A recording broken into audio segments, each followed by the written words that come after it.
Penutup, bonus terakhir. Biasakan kalau Anda buang air kecil, saudara, jangan berdiri, apalagi buang air besar. Buang air besar berdiri sih kelewatan, saudara. Saya cerita buang air kecil. Kenapa saya cerita buang air kecil?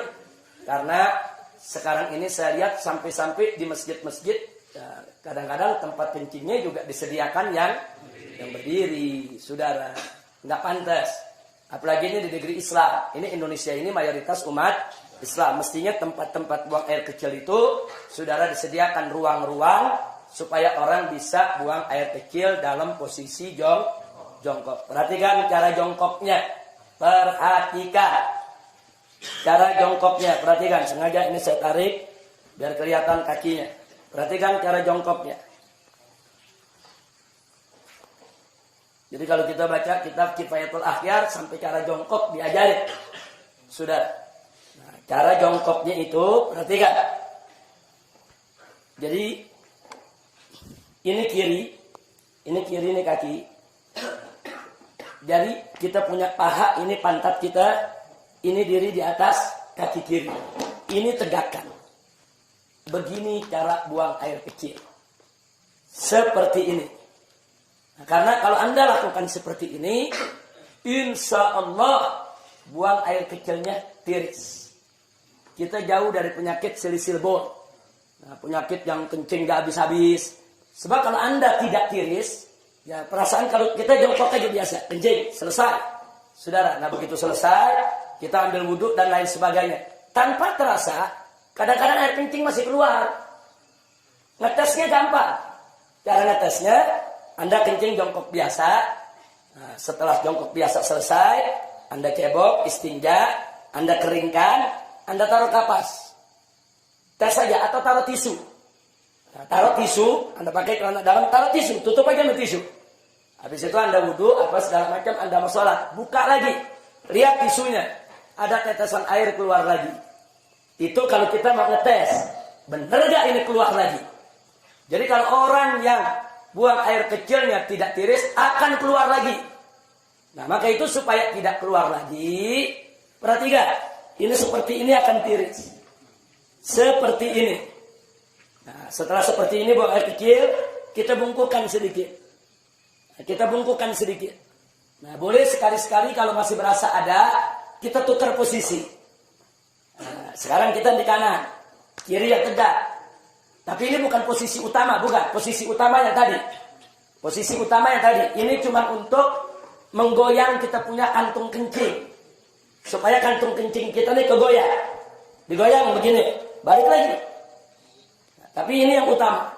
Ini kalau begini kita kencing, insya Allah tiris. Tidak akan tersisa lagi. Kira-kira jelas tidak?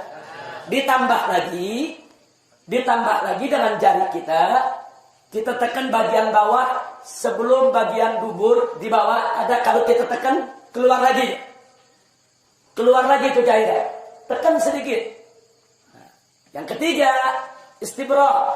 Apa istibra? Dehemnya bukan dehem dengan tenggorokan, bukan dehem dengan suara dada, dehem dengan perut. Perut, jangan pakai dada. Enggak.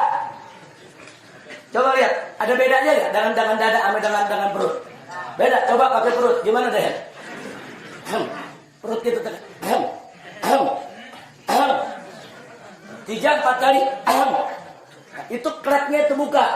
Kita dehem, klepnya terbuka, dia akan tiris air kencingnya. Kira-kira jelas? Habis itu baru kita istinja. Jadi Islam ini indah. Sampai cara kencing diajarin. Sampai cara kencing diajarin dalam Islam, ya ikhwan. Dan ternyata para dokter mengakui. Para dokter itu mengakui ternyata betul memang posisi itu membuat bukan hanya kantung kencing, membuat ginjal kita di posisi yang benar untuk membuang daripada air seninya. Jadi posisi ginjal nih, saudara, memang seperti ini. Dia jadi seimbang posisinya kalau begini. Ginjal kanan, ginjal kiri. Saudara, memang posisinya begini. Jadi untuk ginjalnya sehat, kantung kencingnya sehat, dan insya Allah tidak menetes lagi. Kira-kira jelas? Nah, ini oleh-oleh pelajaran terakhir. Mudah-mudahan manfaat untuk kita semua. Amin ya rabbal alamin. Tolong diamalkan, dijalankan supaya sholat kita bisa lebih tertib lagi. Tapi ingat, saya ini membahasnya cuma sangat singkat sekali. Nah, belajar lagi sama guru-guru kita. Tanya kita punya guru, tanya kita punya ustadz, tanya kita punya habib. Dengan kitab-kitab yang mereka baca. Bagaimana tata cara sholat, bagaimana rukun sholat, bagaimana tata cara wudu. Bagi apa itu hal-hal yang najis, apa itu hal yang membatalkan daripada wudhu kita, pelajari.